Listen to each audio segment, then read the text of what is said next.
ஆண்டவராகிய இயேசு கிறிஸ்துவின் நாமத்தினாலே இந்த காலை பொழுதிலே உங்கள் யாவரையும் நான் வாழ்த்துகிறேன். மற்றொரு இனிய காலை பொழுதிலே உங்களை சந்திப்பதிலே மிக்க மகிழ்ச்சி. இன்றைக்கு நான் உங்களோடு சொல்ல போகின்ற கர்த்தருடைய வார்த்தை நாகும்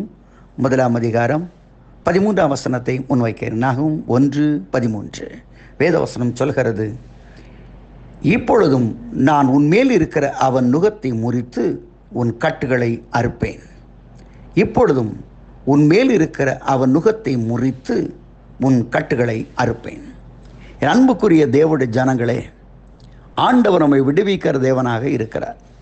அந்த இஸ்ரவேல் ஜனங்கள் அடிமைத்தனத்தின் நாட்களிலே ஜீவித்துக் கொண்டிருந்தார்கள். எதற்காக ஆண்டவராகிய கர்த்தர் இஸ்ரவேல் ஜனங்களை விடுதலையாக்கி கொண்டு வந்த ஜனங்களை பார்வோனுடைய கைக்கு நீங்களாக்கி எகிப்தின் அடிமைத்தனத்தில் விடுதலையாக்கி பாலும் தேனும் ஓடுகிற கானான் தேசத்தில் கொண்டு வந்து ஒரு செழிப்பான வாழ்க்கை கொடுத்த ஆண்டவராகிய கர்த்தர்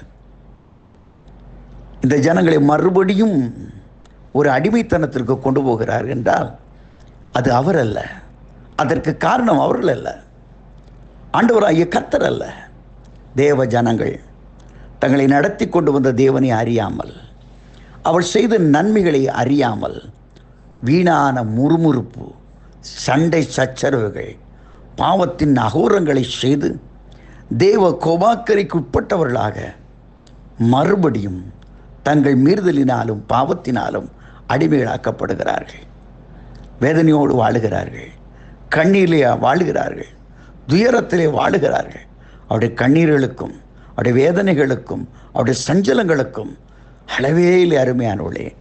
அவருடைய உழைப்பு, உடல் உழைப்பு, அவருடைய சொத்து சுதந்திரங்கள், பிள்ளைகள் எல்லாவற்றையும் பறிகொடுக்கிறார்கள். எவ்வளோ பரிதாபமான நிலைமை!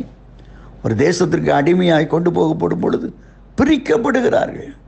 பிள்ளை ஒரு பக்கம் பிரிக்கப்படுகிறான், மகள் ஒரு பக்கம் பிரிக்கப்படுகிறான். தங்களுடைய வாழ்க்கை ஒரு பக்கமாய் பிரிக்கப்படுகிறது. இதான் நடைபெறுகிறது. அப்படிப்பட்ட ஒரு நிலைமையில் இருக்கிறார்கள்.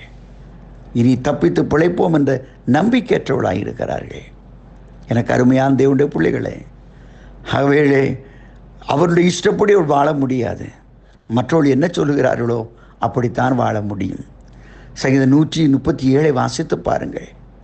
பாபிலோனுக்கு சிறைப்பட்டு போன தேவனுடைய ஜனங்கள் திடீரென்று அந்த மக்கள் கூப்பிடுகிறார்கள், வாங்க அப்பா, அடிமைத்தனத்தை கொண்டு வந்த மக்களே வாங்க, எங்களுக்கு நேரம் போகலை, எங்களுக்கு தூக்கம் வரல, அதனால் உங்கள் கடவுளை ஒரு மாதிரி பாடுவல்ல, கிண்ணறெல்லாம் வாசித்து ஆண்டவரை பாடுவல்ல, அது மாதிரி பாடு, நாங்கள் கேட்டு தூங்குகிறோம். இன்றைக்கும் கூட சில ஆலயத்திலே ஆராதனை நடைபெறும் பொழுது சிலர் ஏன் தூங்குறாங்கன்னு சொன்னால், அந்த அருமையான பாடலை பாடுகிற கர்த்தருடைய பிள்ளைகள் விடுதலை பெற்றவர்களாக பாடவில்லை. சில சமயங்களில் டிவிகளை திறந்தால் எவ்வளோ பயங்கரமாக இருக்குது. தங்களுடைய ட்ரெஸ்ஸை காமிக்கிறதுக்கும், தங்களுடைய டான்ஸை காமிக்கிறதுக்கும், தன்னுடைய அழகை காமிப்பதற்கும் ஏதோ ஃபேஷன் ஷோவில் வர மாதிரி நடைபயிற்சி செய்வது தானே பாடல் வருகிறது. இது எப்படி விடுதலை கொடுக்க முடியும்? அவர் சொல்கிறார்கள், அந்நிய தேசத்தில் நாங்கள் எப்படி ஆண்டவரை துதிக்க முடியும்? இதுதான் அவருடைய அடிமையின் வாழ்க்கை. ஆனால் அநேக நேரங்களிலே நம்மை அடிமைப்படுத்தினுடைய நுகத்தை நாம் அறியாமல் இருக்கிறோம். லூக்கா 13 தயவு செய்து வாசித்து பாருங்கள்.